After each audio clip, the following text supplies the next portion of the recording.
আসসালামু আলাইকুম। আজকের ভিডিওতে আমরা জানবো সফটি অয়েনমেন্ট সম্পর্কে। এই মলমটি কী কাজে ব্যবহার করা হয়, কিভাবে ব্যবহার করতে হয় এবং এর উপকারিতা এবং কিছু গুরুত্বপূর্ণ সতর্কতা নিয়ে বিস্তারিত আলোচনা করব।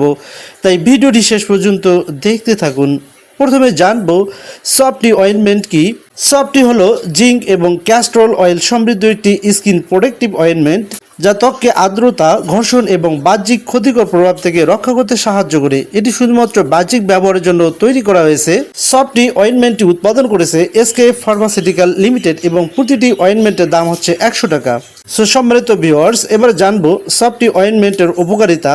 এই অয়েনমেন্টটি সাধারণত ডায়পার ব্যবহারের ফলে যে র্যাশ হয়, এই র্যাশ সারাতে ডাক্তাররা দিয়ে থাকেন। এছাড়াও ত্বকের ঘর্ষণজনিত লালচে ভাব দূর করার জন্য, এছাড়াও চামড়ার মধ্যে জ্বালা বা চাপিং দূর করার জন্য ডাক্তাররা দিয়ে থাকেন। এছাড়াও অতিরিক্ত ঘামের কারণে ত্বকের বিভিন্ন ধরনের ক্ষতি সারাতে ডাক্তাররা এই অয়েনমেন্টটি দিয়ে থাকেন। এছাড়াও ত্বকের সুরক্ষামূলক আবরণ তৈরিতে, এছাড়া হালকা ত্বকের জ্বালা এবং অস্বস্তি কমাতে ডাক্তাররা এই অয়েনমেন্টটি দিয়ে থাকেন। সফটি অয়েনমেন্টটি ব্যবহার করার নিয়ম: প্রথমে আক্রান্ত স্থানটিকে ভালো করে পরিষ্কার করে নিন, এরপর শুকিয়ে নিন।